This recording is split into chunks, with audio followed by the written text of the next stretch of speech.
Hey everybody, and welcome to my review of the Triumph Tiger 900 GT Pro.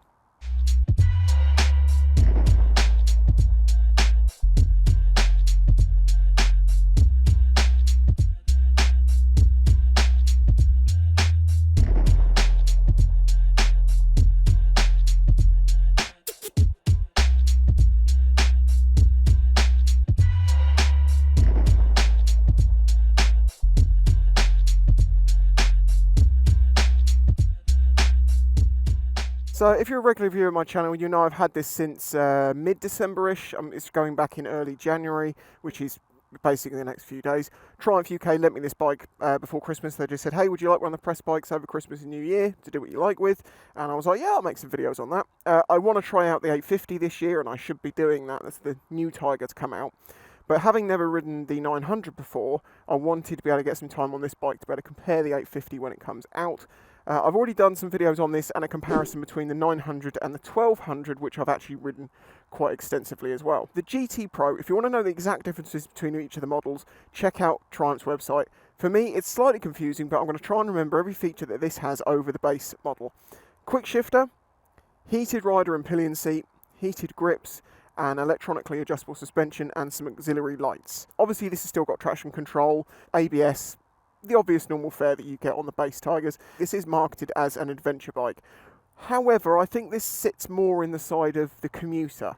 If you're someone that rides a long distance every day, maybe you ride into London every day or something like that, the few extra creature comforts like the heated seat, the heated grips, and all those bits and pieces just make this a very nice machine to use all year round. Now, obviously, I've not used it much in nice weather, but I've had some drier days where I've been able to use it a bit more aggressively. But I've also had days where it's been horrible, overcast, raining, icy cold. And this feels like a very safe platform. Now, looks with adventure bikes can always be a little bit hit and miss. I actually really like the look of this. It's very clean, it's very simple. It looks a bit sort of industrial, mechanical. There is somewhat of the insecty nature that you get with these adventure bikes, but nothing too strong. We obviously have big double Brembo brakes on the front and a single Brembo on the rear, and obviously they are both ABS. We've got the stand exhaust on here. It sounds quite nice, it's quite throaty and sort of bassy, but it is also very muted. Depending on what you're into, this bike could sound pretty mad, I'd imagine, with something a little bit more open than that. Otherwise, going on down the bike, we've got these are the auxiliary lights which you turn on from the controls over there, and you can adjust those up and down as you wish. Wind deflectors, these are not handguards. These will break if you drop this bike, no question, as far as I can see, because there's no metal in there at all. But they do help deflect the wind off your hands a little bit.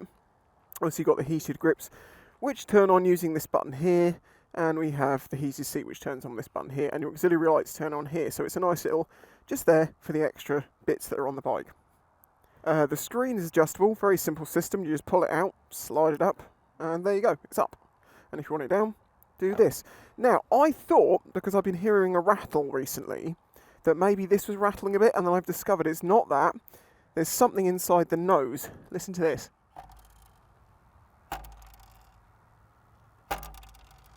Can you hear that rattling around? There's obviously a stone or something got up inside here. I don't know if there's a hole in or something. I'm not about to unscrew all this because this is like double skinned. Sorry, I'm turning you sideways. See, it's double skinned. It's got screw holes there. You can take that off, but I'm not about to do that. But that, yeah, is kind of annoying. Obviously, we've got big pillion handles, stroke luggage rack at the back here, and of course, Triumph has all their own pannier systems and stuff that you can get to add on more luggage. But for a 2-up, I've done a 2-up video with this with my other half. She found it very, very comfortable, spacious, and fine. But there's no great surprise there. Look at it. It's what it's made for. While we're talking about pillions, the Pillion's heated seat control is here on the side, 1, 2, and off. And here are the pillion pegs. Perfectly good for the Pillion. However, this is one of my... Well, it's not really a criticism, it's just they have to be here, but the position of these, and it sits out quite a long way from the bike, means that when you're trying to push it, you have a habit of slamming your leg into the centre stand and into the pillion peg, just because it sits that far out. And this is where you want to be when you're pushing it. So if you're trying to, if you're doing proper adventure riding off-road or something, these things are right in the way, and trust me, you can cause yourself quite a nasty bruise in the back of your leg doing that. And another thing is that if you get off it and the pillion peg is down and you forget this fact, you can crack your shin into that so hard you wouldn't believe, but I would, because I did it 2 days ago. Picture on my Discord. So you can't really call that a criticism of the bike, but I have found that unlike a lot of other bikes, they really seem to be in my way when I'm trying to manual handle this thing. I did take this on a little adventure where I had to go onto a ferry and I had to push it. This bike, the 900, is 40 kilos lighter than the 1200, but it's still a big bike. You know, it's a big machine that if you have to push around much, you're going to get tired by it. If you're going off-road, if you're doing lots of adventuring, picking this thing up repeatedly and trying to push it through mud might be a bit difficult, but then I find that to probably be the truth for nearly all of the adventure bikes that are just so big. If you note the weird shape here, that's because it's got an adjustable seat and it's currently at its highest position. And the way you adjust that is that you have a keyhole under here which you turn, and that allows you to remove your pillion seat, and you can see that's plugged in here. Then underneath here you've got this little compartment which has got a USB charger in it, and I can only assume that is a phone hole, you know, to stick your phone in, have it on charge, and it's protected. If it's quite thin, that fits, but yeah. So the main seat basically here, as you can see, this has different heights on it, there and down, much tighter down there. I don't want to fight with this, but yeah, you basically change the seat height at the front. It then sits down here, pop that through, which locks everything in place. Stick it down, pull your key out, and you see we're all attached and firmly in place. So not particularly difficult. Okay, controls, you've got the clutch. This is a very light clutch because it is an assisted clutch. We have the front brake here, throttle, hazard switch. This is your start and stop button. This is your home button to give you all the different riding modes and all that sort of stuff and change your settings. On the other side, we have the joystick that allows you to move through your different display options. And on here, you can, well, on this bike, that's another thing, I forgot about that one. Tyre pressure monitor. This has got a tyre pressure monitor in it. That shows a figure after you've been riding for a short while. You know, range and all the sort of usual stuff. Here is where you can adjust what you've got on the bike, you know, for the preload. So you've got a single rider, double rider, with single with luggage, double with luggage, so you can automatically tell it what to do. You can adjust your suspension damping here. I've just had it on normal. I've also had this in rain mode. You may notice the little rain symbol there. That's because it's just been wet constantly. There's also the ability to connect your phone. And I've also noticed somewhere in the menu here, yeah, something about connecting a GoPro. I don't know why you want to do that. And also music. Personally, I listen to music while I'm riding. I'd rather use separate devices, and I use a GoPro while I'm riding, but I'd rather use separate devices. I don't want to connect everything on me to my bike. I get if it's a function you like, it's there, but otherwise I wouldn't personally use it. You can change the style of what everything looks like. See? And adjust the colours and all of that. Awful lot there. Not too difficult to actually get used to using. Start 3. See, we can have it in yellow, in white. We'll leave it in white. You have your standard menu button, which allows you to go through rain, road, sport, off-road, and rider mode. As I say, I've had this in rain just because it's been wet continuously and very slippy out there, and the traction control has been kicking in from time to time. This is for setting the cruise control and adjusting the speed. Then we got light controls and your light controls here as well as your heated seats and your auxiliary light button there. So although there is a lot to play with, you only really play with a couple of buttons, and it's quite intuitive once you get to know it. One of the things I am a big fan of with this bike is the fact that it has a key. No keyless or anything like that to worry about. But this is something that it's a bit annoying. Okay, so we've just turned the ignition on. You wait, and you wait, and you wait, and you wait, and now you can get going. If you want to just jump on the bike and get going immediately, and you just turn this on, like you would most bikes, start it up, it will start. But very often you lose traction control and ABS. Not always, but it'll warn you and say, not working, and so what you have to do is stop, turn it off, turn it back on, wait the time it takes for it to start up, now you can start it and everything will be okay. Right, slow control on this bike I find very easy, but this is something that I'm particularly well practiced at. You know, big bikes like this don't need to be difficult to control. You just have to learn to be good. Let's get out this person's way and get going. It is a big heavy bike. I mean, it's a couple of 100 kilos. However, once you get going, you really do not feel it, and that's what I was talking about. You know, you get into this sort of false sense of security that this thing isn't that heavy, and then you have to push it somewhere slightly uphill, and you're like, wow, okay, this thing's actually got a lot more heft to it than I realised.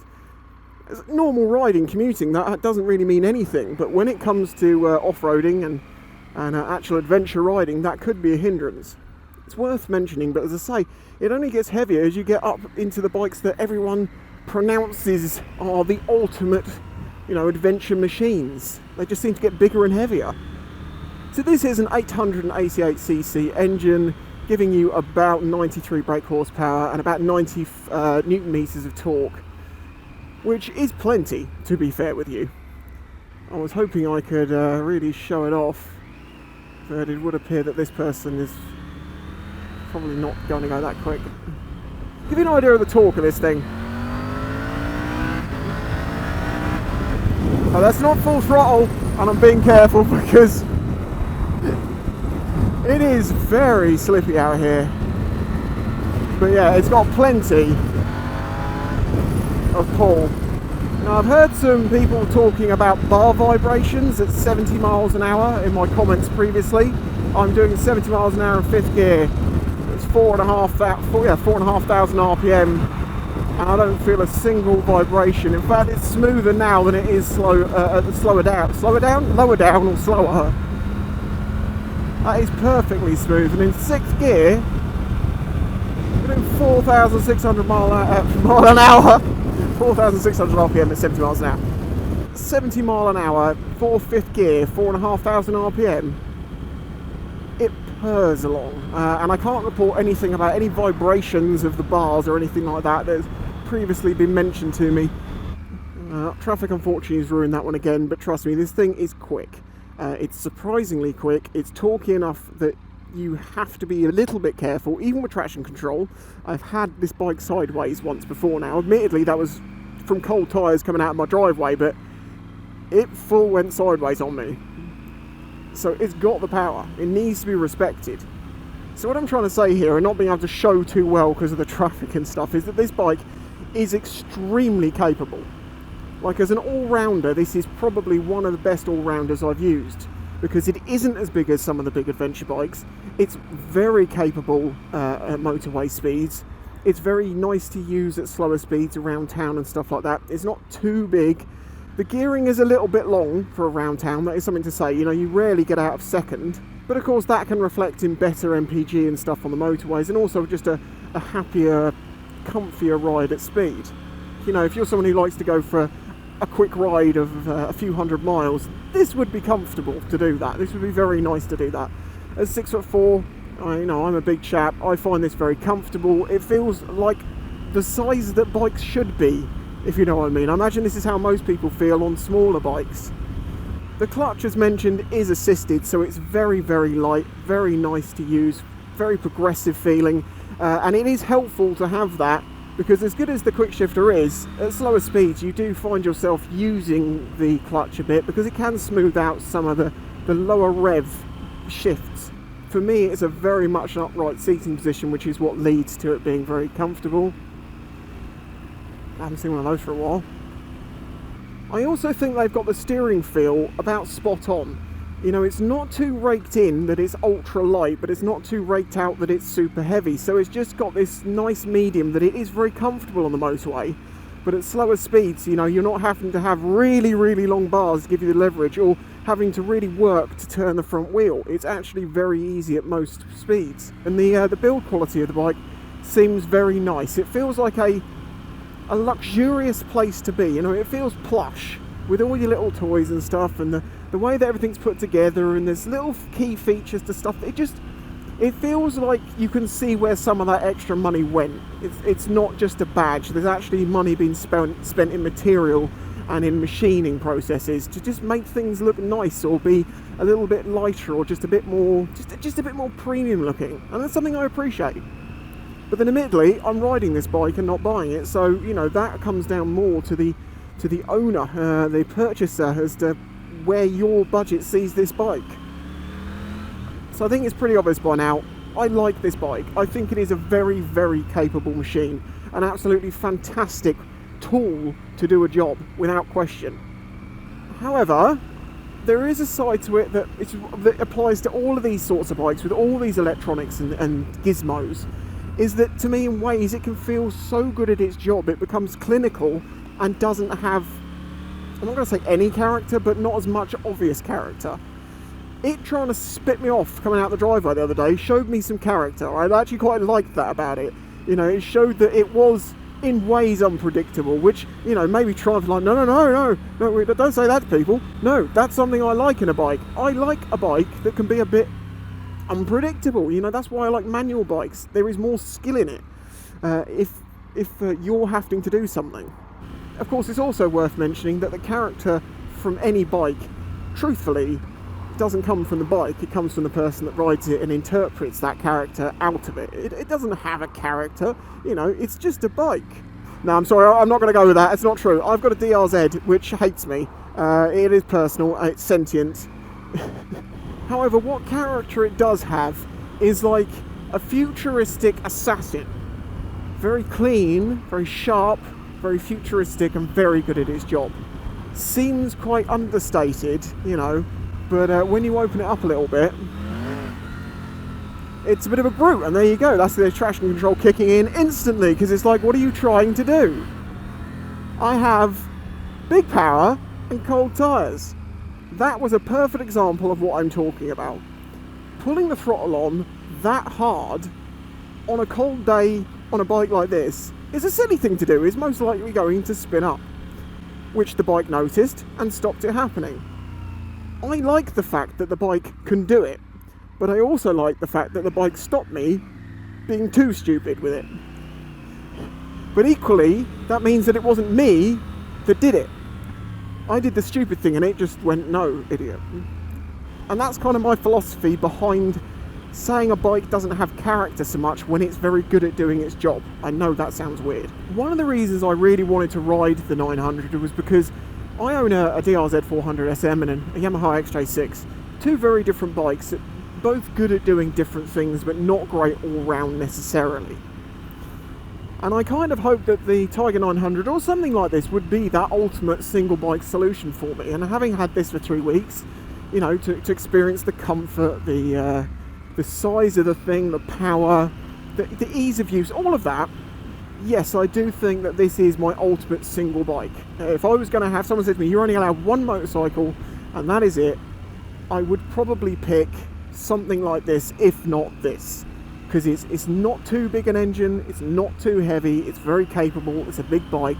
I can handle a bike this big, not in the sense of power that, I mean just pushing it around and stuff, because I'm somewhat taller, it's not such a leverage problem.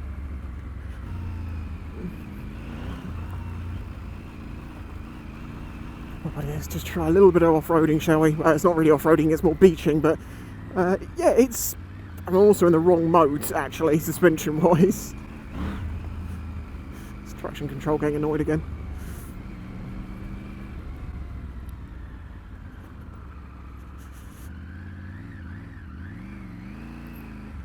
Don't drop it.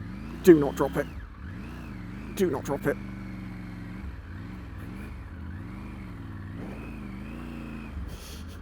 You know, I'm not sure I'd want to try and do that on the 1200 with that extra 40 kilos. And I'm not trying to do this with like an empty tank other than 3/4 full.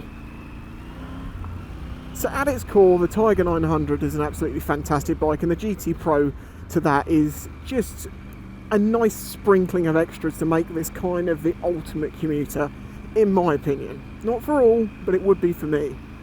If you've got any questions about this bike or any aspects of this bike that I haven't covered and you'd like me to sort of give an opinion on, please do ask questions in the comments. I will reply to you.